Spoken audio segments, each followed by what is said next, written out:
L'objectif de cette vidéo est de présenter la formule d'intégration par partie. Donc, cette formule nécessite la donnée de deux fonctions qui sont de classe C1 sur un segment AB, où A et B sont des éléments de R.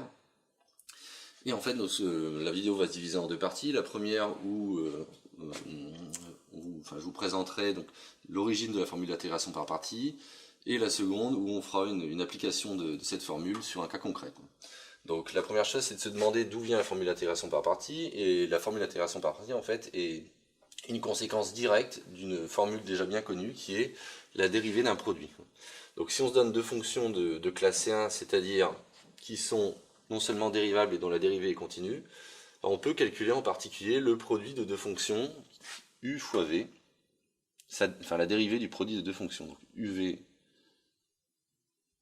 de x, u de x, v de x prime, c'est donc u' de x, v de x, plus u de x, v' de x.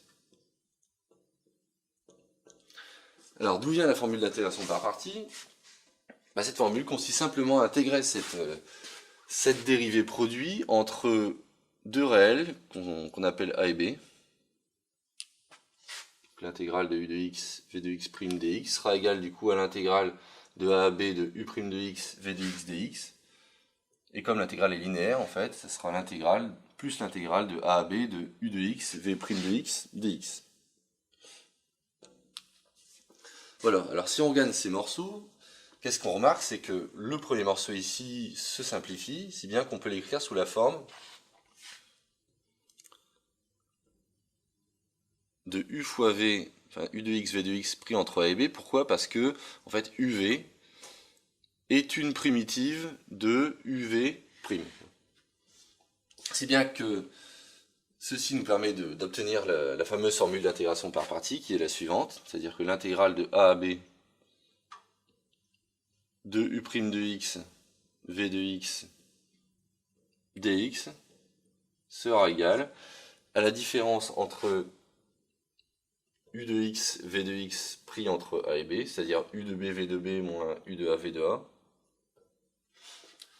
et cette deuxième intégrale qui est l'intégrale de a à b de u de x, v' de x dx. Donc ça, c'est ce qu'on appelle la formule d'intégration par partie. Alors la question qu'on peut se poser et qui est légitime dans ces cas-là, c'est à quoi va nous servir finalement cette formule d'intégration par partie? En quoi est-ce qu'elle est utile? Alors, l'idée est la suivante, c'est que lorsqu'on va avoir intégré une fonction dont on ne connaît pas directement la primitive, on va utiliser cette opération pour, en partant de l'intégrale qui va être, dont on ne connaît pas la primitive, on va utiliser cette opération pour tomber à la fin sur une intégrale dont on connaît la primitive.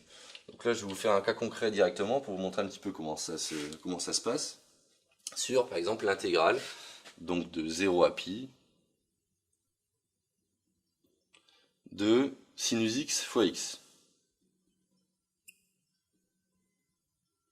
dx. Donc cette intégrale-là, a priori, on ne peut pas la calculer comme ça, parce qu'on ne connaît pas une primitive directe de x fois sinus x. Donc ce qu'on va faire, c'est qu'on va essayer d'utiliser la formule. Donc la première chose à remarquer, c'est que ces deux fonctions, la fonction qui a x associé x et la fonction sinus, sont bien de classe C1 sur 0π. Donc cette formule s'applique, et ce qu'on va faire, c'est qu'on va simplement identifier terme à terme. Donc on va en choisir une qu'on va appeler v et une qu'on va appeler u'. C'est-à-dire qu'on va en choisir une à dériver et une à primitiver. Donc là ici, notre v de x, ça sera la fonction x. Donc c'est cette fonction-là qu'après on va dériver ici. Et u' de x, ça sera sinus de x. C'est bien qu'après, si j'applique la formule d'intégration par partie, il me reste donc u de x ici. U de x, c'est une primitive de u' de x, c'est-à-dire de sinus x. Donc une primitive de sinus x, c'est moins cos de x. V de x, il me reste avec l'air identique. Donc tout ça pris entre a et b. A c'est 0 et b c'est pi. Auquel je retranche, donc l'intégrale toujours de 0 à pi. de u de x, donc u de x, je l'ai déjà écrit ici, c'est moins cosinus de x, que je vais multiplier par v' de x, et v' de x c'est la dérivée donc de x, puisque v de x égale à x, la dérivée de x c'est 1.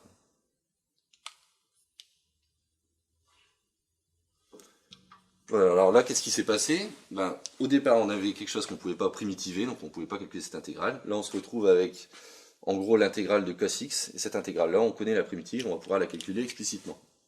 Donc là, la formule d'intégration par partie va nous permettre de terminer ce calcul, quoi. Donc, bah, premièrement, écrivons ce que vaut ce crochet ici. Donc on va remplacer les valeurs par pi et par 0, c'est-à-dire que c'est moins cosinus de pi fois pi, plus 0 fois cosinus de 0, c'est-à-dire bah, il reste 0. Quoi. Et on retranche ça, donc si je simplifie les signes moi ensemble, je vais me retrouver avec l'intégrale de 0 à pi de cosinus de x dx. Voilà. Et donc il me reste plus qu'à simplifier ça et à primitiver ça. C'est-à-dire que la cosinus de pi, je sais que ça vaut moins 1, donc il me reste pi. Et cette intégrale-là, la primitive de cosinus, ça va être sinus. Donc je vais obtenir sinus de x pris entre 0 et pi. Et sinus de pi vaut 0, sinus de 0 vaut 0. Donc résultat, tout ça, ça vaut pi. Voilà, et ça clôture donc la vidéo sur la présentation de l'intégration par partie.